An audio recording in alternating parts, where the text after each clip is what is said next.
All right, let's jump straight in. Today we're looking at an event that completely changed a country forever. The Great Hunger, also known as the Irish Potato Famine, which kicked off in 1845.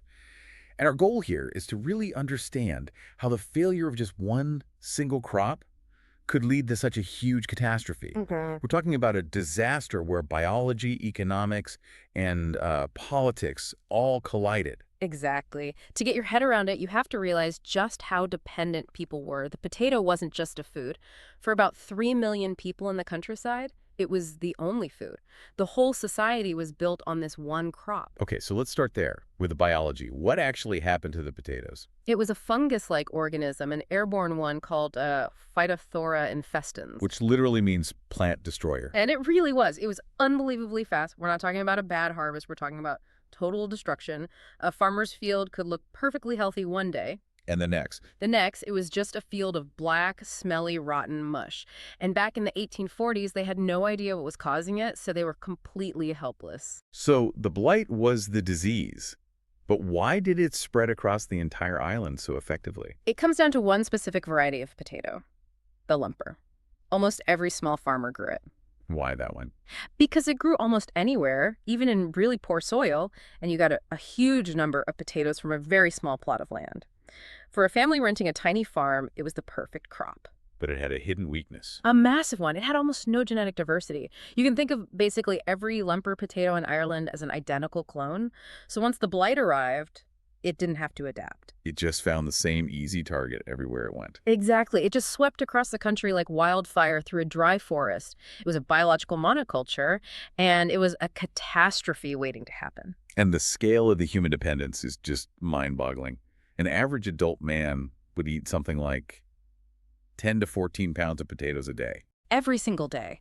That's what it took to get enough calories to do farm work. For kids, it was pretty much every single meal. So when the lumper disappeared, it wasn't a food shortage, it was a food apocalypse. Everything was gone overnight. So that's the natural disaster part. But the famine itself, that was man-made.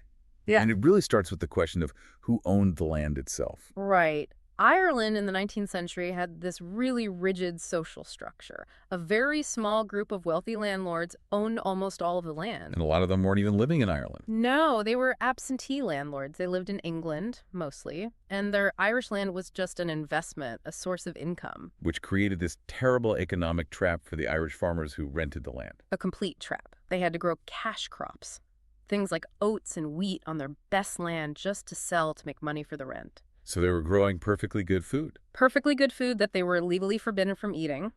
That grain belonged to the landlord.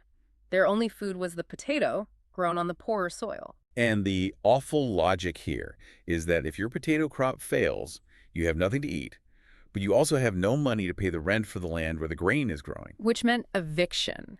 If you couldn't pay, the landlord could and did kick you out immediately. So you have this truly awful situation where, as people are starting to literally starve, ships full of food grain, butter, livestock are leaving Irish ports every single day. Often guarded by British soldiers. Because that food wasn't seen as food for the people, it was seen as economic property. It was rent. And this is all backed up by government policy, wasn't it? This idea of laissez-faire. Yes, laissez-faire. It's a French term that basically means let it be. The British government at the time had a very strong belief that they should never, ever interfere with the free market. So stopping those food exports was just not an option for them.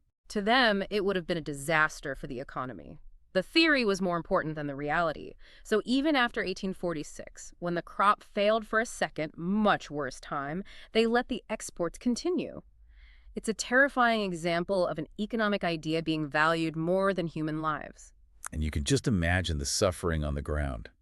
Families ran out of any food they had stored. They started selling everything. Everything. Furniture, tools, the very clothes they were wearing, just to buy a tiny amount of food. People got so weak, so desperate, they were forced to eat wild plants, even grass. It's just unimaginable. So what about relief? Did the government do anything? Their efforts were late and totally inadequate. One of the first things they did was import cheap cornmeal from America. Okay, that sounds like a good idea on the surface. But it was a disaster. First, nobody in Ireland knew how to cook it. It's not like a potato. If you don't prepare it right, it can cause really bad digestive problems. For people who are already starving. Exactly. And second, to even grind the corn into flour, you needed special mills. And those mills just didn't exist in most of the poor rural areas where people were hungriest. Then there were the public works projects, right? No. Building roads and things like that. Yes, the idea was that men could do hard labor to earn a wage to buy food. But again, the system was almost designed to fail. The wages were kept incredibly low on purpose. Why? They didn't want to compete with private employers. But the tragic irony is that the men showing up for work were already so weak from starvation that they couldn't do the hard physical labor the jobs demanded. They were too sick to do the work that was supposed to save them. It was a vicious circle. Eventually, soup kitchens were set up, and they did help for a while, but they were just overwhelmed. But here's the thing we often miss.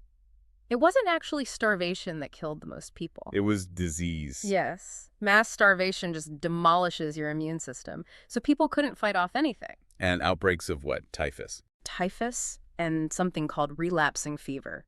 They were so common they were just called famine fever. Cholera was also a huge killer. And since people were constantly on the move looking for food or work, they spread the diseases from village to village. With no clean water, no sanitation. It was the perfect storm for an epidemic. Far more people died from disease than from direct starvation. And while all this is happening, the evictions are still going on.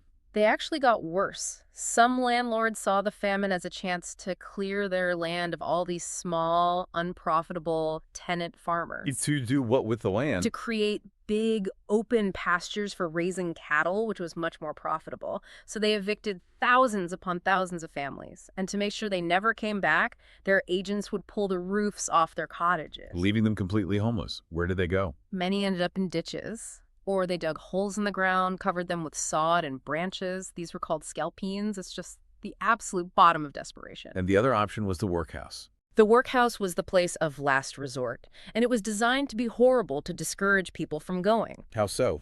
Families were broken up the moment they walked in, men in one section, women in another, children somewhere else. You were forced to do hard labor for basic food.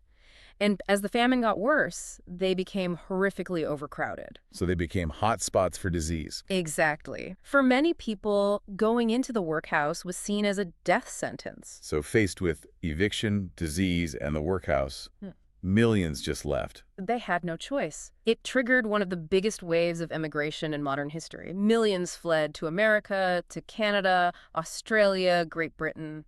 But the journey itself was incredibly dangerous. We've all heard the term coffin ships. And that's exactly what they were. They were overcrowded, filthy, with no clean water or sanitation. The same diseases that were raging in Ireland, typhus, cholera, spread like crazy in the packed holds of these ships. So many people who escaped the famine in Ireland died on the way to a new life. Thousands and thousands died at sea. It was a tragedy on top of a tragedy. By the time the famine finally ended, around 1852, the numbers are just staggering. An estimated 1 million people were dead. And another million had emigrated. At least. In just a decade, the population of Ireland dropped by about 25%. It also wiped out huge parts of the traditional Irish culture. The Irish language, for example, was mostly spoken in the western areas that were hit the hardest. English became the language of survival. So when you pull it all together, what's the big lesson here? I mean, on one level, it's about the danger of depending on a single food source. But the much deeper lesson is about what happens when a rigid economic ideology is seen as more important than human life. The famine showed what can happen when a government fails to act in a crisis. It's a really powerful and sobering story. And here's a final thought to leave you with. The Great Hunger didn't just empty Ireland. It built other parts of the world. The huge Irish communities you see today in Boston, in Sydney, in Liverpool, they were all created by this catastrophe. It was an event that permanently redrew the map of the global population. A profound legacy. Well, that's all the time we have. Good luck with your studies, and we'll see you next time.